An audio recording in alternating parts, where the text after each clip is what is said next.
À Québec maintenant, les révélations d'anciennes employées de la garderie Le Monde et Frémousse sur la gestion négligente de l'établissement continuent de faire réagir. Ces allégations ont été faites à la suite du déclenchement d'une enquête par la police de Québec sur une possible chute du deuxième étage d'un enfant de 2 ans. Laurence, l'Association des garderies privées de Québec est assez préoccupée, disons.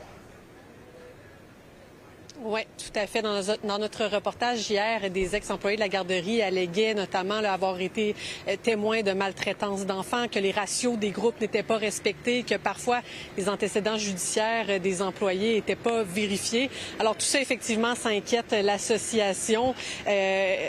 Pour eux, il ne faut pas banaliser ce genre de témoignages-là. Ce sont des allégations graves qui peuvent avoir un impact sur la santé, sur le bien-être des enfants. Par contre, l'association tient à assurer que ce genre de manière de faire est loin d'être la norme chez ses membres. Mais le pire pour l'association, c'est que si la chute de 2 étages de ce bambin de 2 ans venait à être confirmée par la police de Québec, bien, le directeur dit que c'est inconcevable que quelque chose comme ça arrive.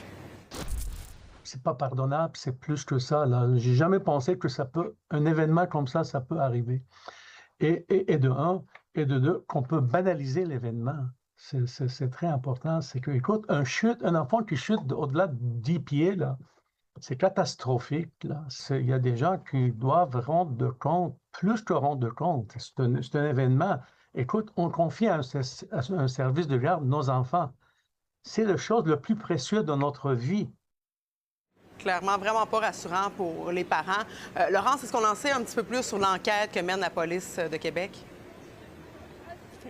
Pas vraiment. Ce qu'on nous dit, c'est que l'enquête est en cours, mais qu'il reste encore beaucoup de témoins à rencontrer. On nous dit que c'est une enquête qui peut prendre du temps parce que ça implique plusieurs partenaires, dont la DPJ, le ministère de la Famille, les procureurs également. La police n'était pas non plus en mesure de nous donner d'informations sur l'état de santé de l'enfant.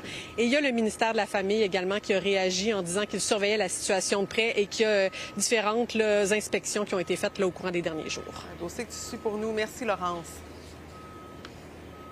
Bonne soirée.